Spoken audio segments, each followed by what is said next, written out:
VGHF divulga maior dividendo em 16 meses. Esse artigo aqui ele foi escrito pela Suno Notícias, tá, pessoal? Vou trazer para vocês aí todos os dados a respeito do VGHF, né? E essa boa notícia também a respeito do maior dividendo em 16 meses, tá? O fundo imobiliário VGHF11 anunciou uma nova distribuição de proventos com pagamento de 10 centavos por cota, agendado para o dia 7 de julho de 2025, tá? Então, quem ficou aí, né, permaneceu aí até essa data, a data aí dia 30, o fechamento dia 30 do 6, vai receber aí 10 centavos por cota no dia 7 do 7 aí, tá? A respeito desses 10 centavos por cota.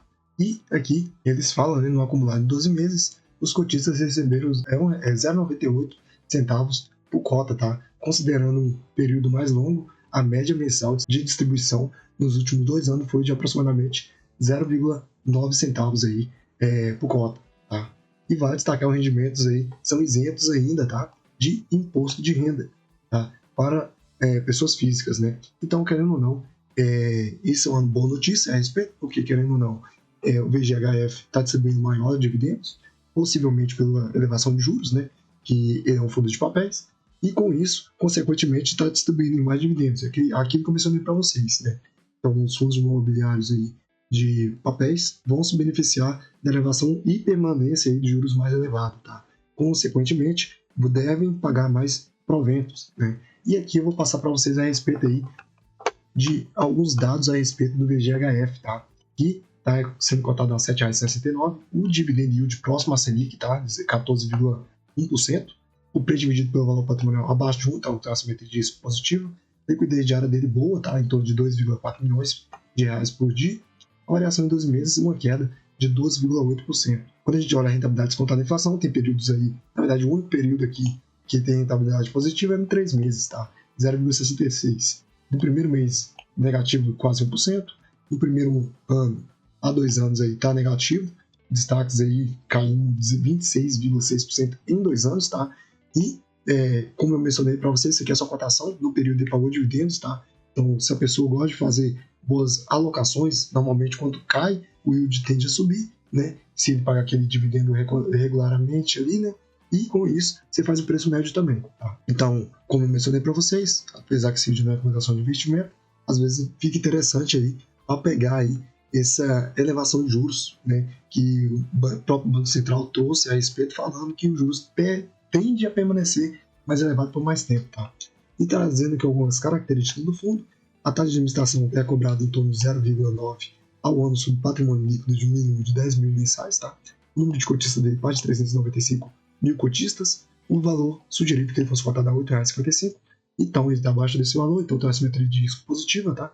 O último rendimento, 10 centavos por cota, tá? O número de cotas emitidas, 464 milhões, tá? E o valor patrimonial, o tamanho do fundo é de 1,4 bilhão de reais. Quando a gente olha aqui em 5 anos, né, dá para ver aí que o fundo está negativo em 22,7%, quando o CDI está subindo, né, totalmente oposto, 54,4%, e o IFIX subindo 20,8%, tá? E aqui a gente consegue ver o yield, tá? Então, ele em um ano está sendo pago em 1,29 de yield em junho, tá? E é o maior em um ano. E aqui, consequentemente, né, o dividendo. Quando a gente olha aqui o rate, tá? O indexador dele de IPCA, a taxa média de aquisição é de 9,1, tá? E o CDI, né, mais o spread aí, com a média de 3,56% dos indexadores aí. Então, ele tem bons indexadores dele, tanto o IPCA quanto o CDI, e a taxa média do IPCA é bem interessante, em torno de 9,1, tá? Se IPCA mais 7 aí é bom, imagina 9, né? E aqui a gente consegue ver a carteira de crédito aí dele, tá? Então, boa parte que tá bem mesclado, pra falar a verdade, tá? E aqui o cupom, que eu costumo chamar de spread, tá? E aqui os vencimentos. Então, tem aí investimento acima de 2030, bem interessante, né? A outra parte também aqui, tá? Então tá bem diversificado. E aqui, querendo ou não, tem bons spread, né? Aqui já tem um maior vencimento, 2041, tá? 2040, 2042, 2025, 42, 32. Então, querendo ou não, tem bons vencimentos também. A carteira de ativos dele, então também tem parte de fundos imobiliários, tá? Aqui o código, né? Aqui ele especifica se que ele quer valor ou renda nessa estratégia, tá? Então aqui boa parte que é ganhar valorização, né? Aqui o segmento. E aqui também ele tem outra parte que é também de carteira aí, de fundos imobiliários, né? E aqui também ele especifica aí o que ele quer, né, com essa estratégia. E o bem interessante é que ele quer ganhar a valorização. Isso é bem, vamos dizer, no cenário agora que escritórios aí não está muito bem com a elevação de juros, possivelmente tem que ver como vai ser a performance, tá? Ele também detém aqui, ó, algumas carteiras de ações, né? Na verdade que são 5, tá? E aqui o segmento, shoppings e escritórios, tá?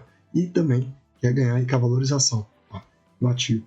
E, querendo ou não, isso também abre aí a assimetria de risco, caso aconteça aí de ganhar mesmo a valorização, isso tudo, consequentemente, melhora o resultado aí do fundo, tá? E era isso que eu queria trazer sobre VGHF11, tá? Comente aí se você vai receber esses bons dividendos aí. E não se esqueça de dar like e comentar embaixo aí quais fundos de papéis que você detém na sua carteira. Então era isso. Até a próxima, pessoal.